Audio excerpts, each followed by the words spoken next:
Fala pessoal, voltamos e aí as notícias não param e agora mais uma presepada da esquerda canhota que não cansa de passar vergonha. Vou trazer um vídeo aí revelador, exclusivo para todos vocês, mas antes já vou pedindo para você ir colocando nos comentários a cidade que você está falando. Coloque aí a cidade que você está falando e deixe o seu like no vídeo. Vai deixando o like, compartilhando esse vídeo ao máximo de patriotas possíveis. Você que está aí do outro lado assistindo no Brasil ou no exterior, eu já te agradeço em primeira mão a sua audiência. Sem mais enrolações, bora pro vídeo. Outra notícia, olha só, o deputado federal Guilherme Boulos, pré-candidato do PSOL à prefeitura, entrou na justiça contra Pablo Marçal, pré-candidato do PRTB, por acusações proferidas por Marçal à prefeitura, candidato à prefeitura, durante uma entrevista na semana passada ao podcast Os Sócios. Na ação protocolada, a defesa de Boulos afirma que Marçal proferiu mentiras absurdas e acusações gravíssimas sobre o trabalho desenvolvido pelo deputado como coordenador do Movimento dos Trabalhadores Sem Teto, o MTST, e pede uma indenização de R$50 mil. Agora, consta, só antes de passar uma observação, R$50 mil não chega nem perto da multa que o próprio Boulos ganhou por pedir votos antecipadamente naquele evento com Lula, no 1º de maio, aqui em São Paulo. Ele foi multado em 15 ou 20 mil, não estou lembrado exatamente. Um tomou 15 mil, o outro 20, Boulos e Lula. Mas foram essas as multas, por pedido antecipado de voto. Algo que tem muito mais potencial para mexer com a disputa eleitoral do que troca de acusações entre candidatos, que faz parte do jogo, que é algo normal em qualquer disputa eleitoral. Pedido antecipado de voto foi punido com R$20 mil no máximo de multa. Mas agora o Boulos quer, contra o Marçal, uma multa de 50 mil, consta. Bem lembrado, né? O duplo padrão eterno do nosso sistema de justiça, inclusive a justiça eleitoral, que é essa excrescência brasileira. Veja, eu não sei exatamente quais termos o Marçal usou, mas na esquerda radical existe um mimimi danado que você não pode mais falar fatos. Tentaram abrir inquérito contra o Nicolas Ferreira porque ele chamou o Lula de ladrão. Olha, Bosch, não é? Então, assim, chama o Barroso para explicar o que já disse de cleptocracia, chama outros ministros do Supremo, chama o Geraldo Alckmin, o vice do Lula, e pergunta, não é ladrão? Então né?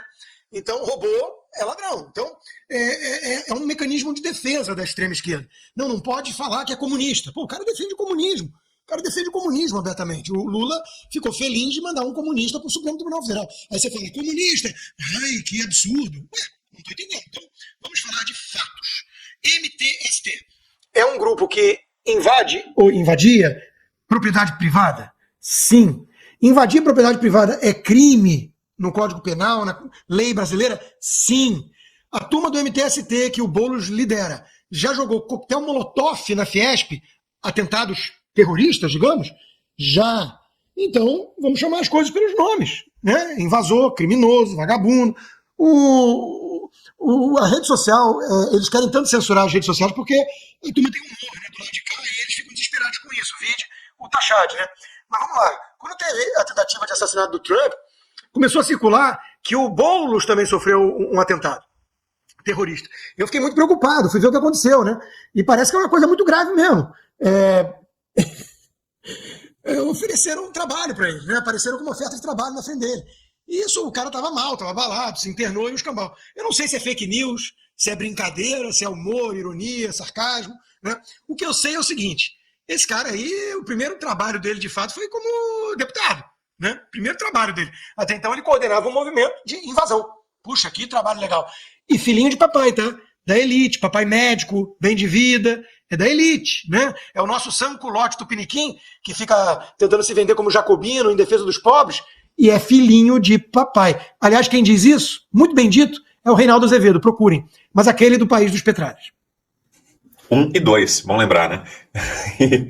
Ô, Fabi, agora o que eu achei muito positivo nesse comentário do Pablo Marçal foi, independentemente de ser uma análise, ser um juízo de valor sobre a candidatura em si, mas o que eu achei muito positivo foi ele ter trazido para o debate eleitoral o histórico do Guilherme Boulos enquanto líder do MTST, de um movimento de invasões de propriedade.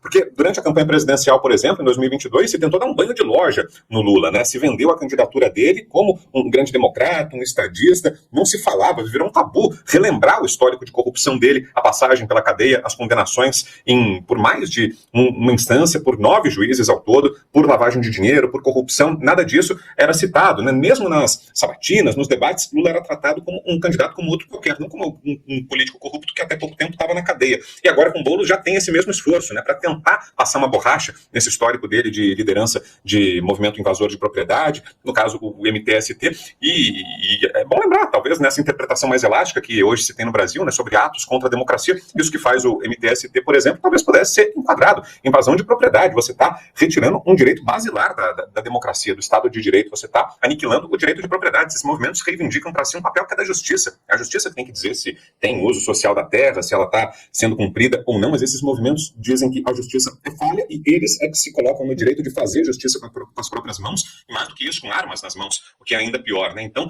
será que um movimento como esse não é terrorista, não é antidemocrático? Então, de todo modo, foi muito bom que o Marçal trouxesse esse tema à tona e que ele seja lembrado e nunca esquecido durante a campanha eleitoral, né, Fabi? Verdade, esse é o ponto, Vitor. A gente precisa lembrar muito bem quem é o Boulos. Não vamos deixar isso passar ileso. Boulos é o cara que levanta o MST, o movimento dos sem terras, dos sem tetos aqui em São Paulo também, que é um bando de bardeneiro. Gente, propriedade privada no Brasil é crime você invadir. Ponto final. Depois você pode fazer até um processo que se chama uso capião, mas isso não é assim, você não chega invadindo, eu acho que isso aqui não está sendo utilizado. Não é assim, isso aí é coisa de bandido, bandidolatria sendo vendida por uma coisinha, nossa, que bonitinho, mas não é. Alguém suou muito, alguém trabalhou muito, enfim, aquilo é de alguém, né? Então vamos começar a colocar. Eu vejo a função aí do Pablo Marçal, lembra muito, ele está se colocando talvez nesse papel, como o Padre Kelmon, que funcionou no debate aí para a presidência, nas eleições, que falavam verdades duríssimas, né? Que inclusive ganhou um lugar no nosso coração, porque dizia verdades difíceis e que nem sempre a gente sabe que toda essa força aí jurídica, toda essa força de vamos jogar no tapetão e vamos judicializar, olha só, já começaram os jogos. Nem começou ainda, a gente está em tempo de pré-campanha e o seu Boulos, né, já está lá com a equipe jurídica, que deve ser maravilhosa, deve ser digna, deve ter todos os seus canais aptos para judicializar. Pablo Marçal, se prepare. Eu vi até alguém aqui no chat falando assim, mas 50 mil não é nada para o Pablo Marçal. Acontece que a questão não é essa, você não mede pela capacidade financeira de quem está sendo acusado de ter feito algo. A justiça não é feita assim, né? A justiça é feita pelo valor que as coisas deveriam ter, né? Então, ser processado porque disse que o MST é aquilo, outro, isso vai ser básico. Vai chover processo. Sabe como chama isso? Assédio judicial. E isso é uma das ferramentas dos governos esquerdistas, dos planos esquerdistas, de quem está na extrema esquerda como o PSOL. É uma ferramenta. Então, eles inibem o debate, não pode falar que tadinho ele invadiu e coitadinho aquela propriedade estava inutilizada, e também não pode falar mal, né? Que na cabeça deles é falar mal. Vou repetir, a gente está falando a verdade. Assim como o caso do Biden, você não tem como olhar para aquilo e dourar o negócio.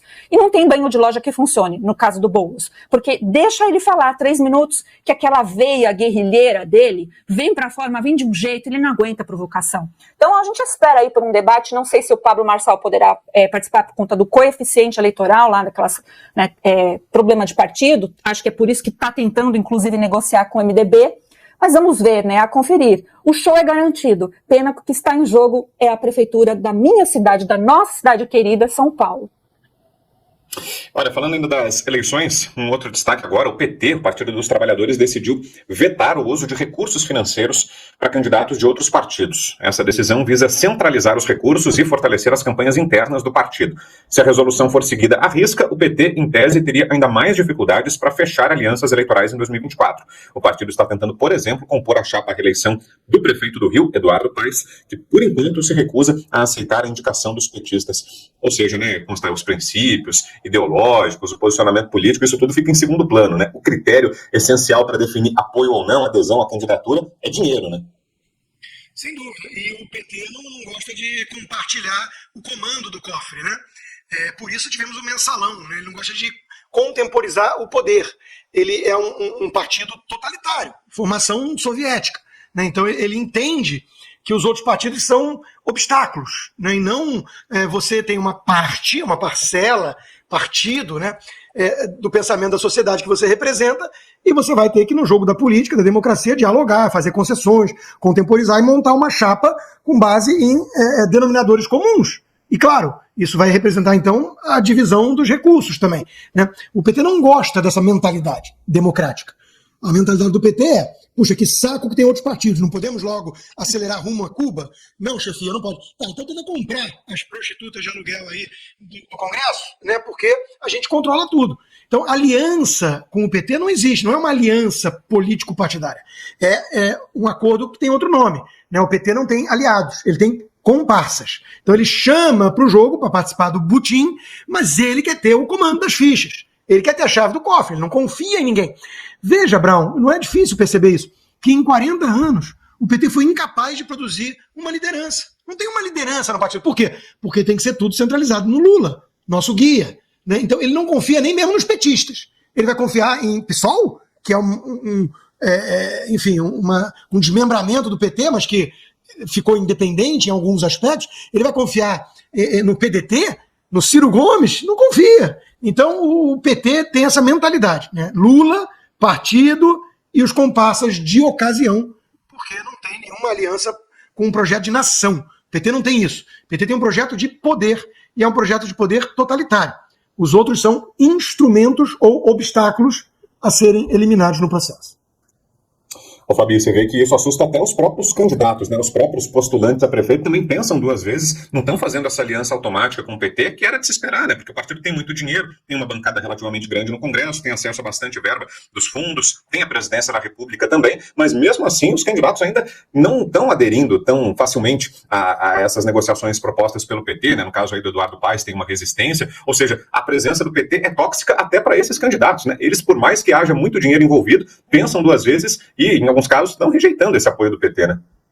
Imaginem só você ser rejeitado pelo Dudu, pelo Eduardo Paes. Que fim de poço. Gente, que fim de poço. Né? E pelo Boulos, aqui está exigindo, né? A gente falou aqui ontem, está exigindo lá 30 milhões, aí houve esse veto. Ou seja, além disso, Brown, porque está muito clara a impopularidade, né, do governo petista, do próprio Lula, que anda sendo muito bruto, né, nas falas, se é que isso é uma novidade, mas a gente tem que sempre dizer, porque a mídia não vai dizer. Todos os dias ele tem falado barbaridades. Hoje ele não deixou passar batido, falou mais barbaridades, aliás, contra a mulher aí, que pelo que eu entendi, corintiano pode bater em mulher, né, algo do tipo.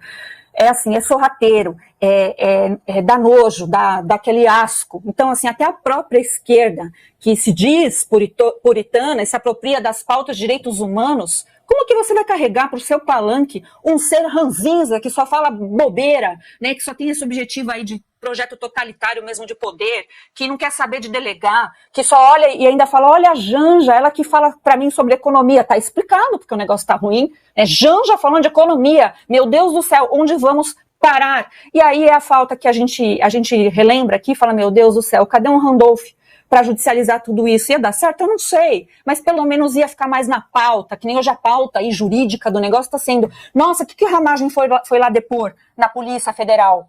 O que importa, não importa nada disso, só é fumaça. O que importa é que Ramagem, por exemplo, vai sair, a gente falou aqui do Dudu Paz, vai sair oficialmente para a Prefeitura do Rio de Janeiro segunda-feira, com a presença do presidente Bolsonaro. Olha a diferença, né? O candidato que tem orgulho carrega o Bolsonaro porque é certeza de voto, é certeza de popularidade, é certeza, não tem esse mimimi que colocam aqui em São Paulo, não. Né? Eu queria votar agora no Rio, porque tem alguém para ser votado, que é o Ramagem. Esse mimimi que em São Paulo, não sabemos, que é o Nunes que faz isso aí, não sabemos se vai trair rejeição. Meu filho, rejeição é só olhar para você, se toca, se você tem alguma chance, é colando no Bolsonaro mesmo, né? Então é isso. De um lado a gente vê essa prudência, essa sofisticação e eu tenho, você não tem, o dinheiro é meu, não vamos dividir. E do outro lado a gente vê alguém que está apto para dividir a sua importância política atual, contemporânea, não algo de 1980, né? O Bolsonaro está igual para Trump, está igual para o Milei. Então a gente está falando de forças políticas da atualidade. Diga, Constante. Deixa eu só pegar um gancho, Brown, porque a Fabi mencionou a Janja e é bem lembrado, né? Isso corrobora a minha análise anterior. Veja, a pessoa que está dando cartas no PT, que passa pito em ministro, que vai representar o Brasil, sei lá como, não tem cargo, né, oficial, na França, nas Olimpíadas, é uma pessoa que surgiu do nada na cena política, como aquela que namorava o preso. Era namorada do preso, ia lá visitar, visitante do preso na prisão. E hoje essa pessoa, porque é a mulher do Lula, manda quase no PT. Imagina os ciúmes da Glaze. Imagina a revolta desse pessoal. Então, assim, pelo menos nesse aspecto é divertido, né? Eles ficam lá 40 anos bajulando o chefinho, e o chefinho casa com a namorada da prisão e ela assume o comando, quer ser a Evita do Brasil. É a típica mentalidade de caudilho. É caudilesco. Eu sou dono, o partido sou eu, e o governo sou eu. Aliás, ele disse, com todas as letras, uma coisa bem fascista, né?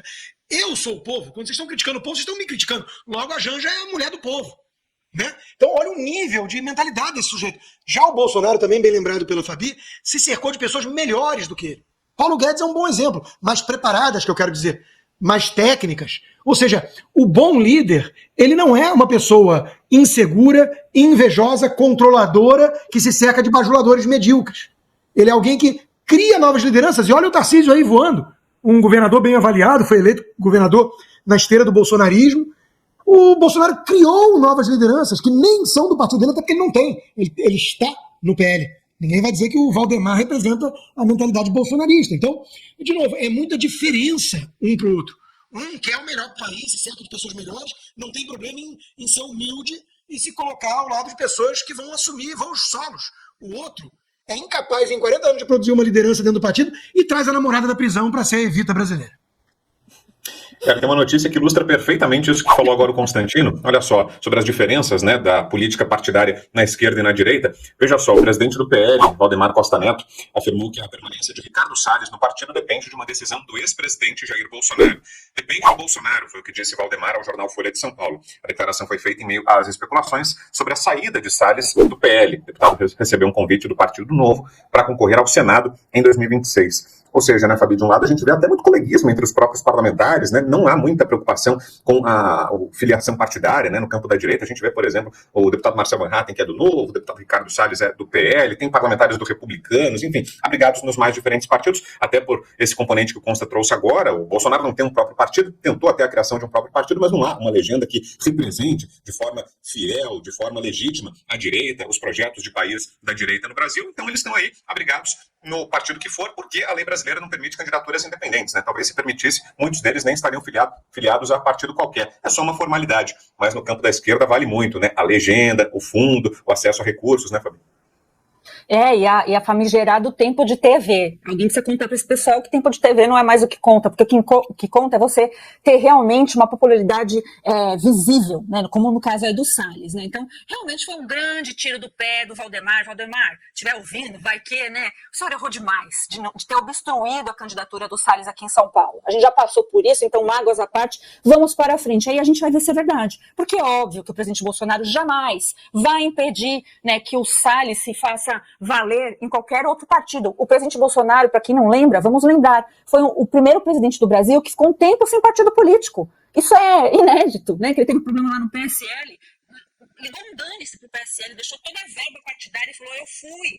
E é muito provável que isso aconteça também no PL aqui, depois das eleições municipais. Está todo mundo vendo que o presidente Bolsonaro está sendo usado, no bom sentido, se é que existe, para lá e para cá, para conseguir fazer o máximo de vereadores, o máximo de candidaturas municipais, porque é importante, ponto final. Então tá bom, está sendo realmente, mas o reconhecimento dos caciques partidários é necessário. Então, eu acho que o tempo mostrará isso. Vamos ver se Valdemar realmente concorda, porque dificilmente o presidente Bolsonaro vai dizer não ao Salles, seja aí para ir para o Novo, qualquer aonde ele possa ir, levantando as bandeiras, que aliás uma delas é o bolsonarismo. O Salles nunca se descolou do presidente Bolsonaro. Bolsonaro gosta, são amigos, né? Então foi ministro, tudo, a ligação ali é forte. E as bandeiras levantadas pelo Salles é o que importa para todos nós. Então, a gente não precisa de partidos políticos como a esquerda, a gente não se apega a isso. Não deveríamos nos apegar. Eu fico indignada quando eu vejo gente que fala que é de direita, idolatrando Valdemar, Ciro Nogueira e etc.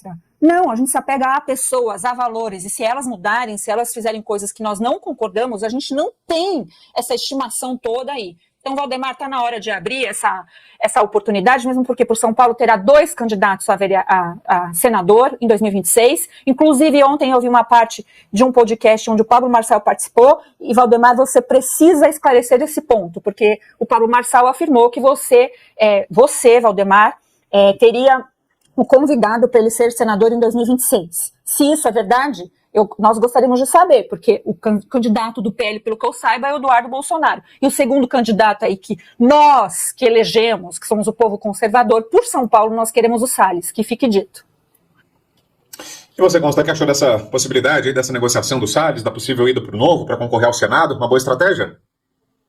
Sim, sem dúvida, são 2 senadores e a direita precisa tentar fazer os 2. Então o Salles já explicou essa lógica aqui, né? Ele não está indo competir, de certa forma, contra o Eduardo, e o Bolsonaro vai aceitar de forma generosa essa saída para ele ir para o Novo, compreendendo isso, inclusive. Né? Isso mostra uma certa abnegação, um patriotismo. Né? É importante fazer mais senadores de direita. De certa forma, é um gesto parecido com o que eu vi aqui do Donald Trump, né? Ontem na convenção. A Nikki Haley ter subido lá, a pedido dele, Donald Trump, e feito um discurso, olha, eu trabalhei para o governo do Trump, fui embaixadora na ONU, o Putin invadiu a Crimeia durante o governo Obama, durante o governo Trump, quieto, agora com o governo Biden invadiu a Ucrânia toda de vez. Eu não tenho dúvida, os Estados Unidos precisa do Donald Trump. Isso foi um pragmatismo político de ambos, claro, né?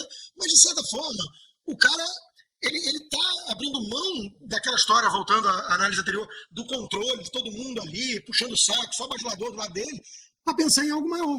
Então o Bolsonaro parece adotar a mesma postura, né? Ele quer o bem do Brasil, isso é meio inegável. E ele entende que o Salles ficou sem espaço no PL e que o caminho dele, então, vai ser o Partido Novo. Tá tudo certo, né? Os partidos no Brasil, para a turma mais conservadora, são vistos como instrumentos falhos. Nós precisamos engolir o Ciro Nogueira, nós precisamos aturar o Valdemar. Mas ninguém olha e fala assim, temos um partido conservador no Brasil, o cara tá traindo, vai pro Novo. Né? Não, o Novo é o partido do Marcel Van Hatten, uma das vozes mais aguerridas na luta pelas nossas liberdades. Já criticou o governo Bolsonaro, não confio. De novo, existe uma ala bolsonarista que tem a mentalidade muito binária e de lealdade pessoal. Mas nem o Bolsonaro adota essa postura. O Bolsonaro é mais generoso. O Bolsonaro é mais pragmático. Ele entende que tem que ter uma aliança maior. Eu espero que entenda para valer.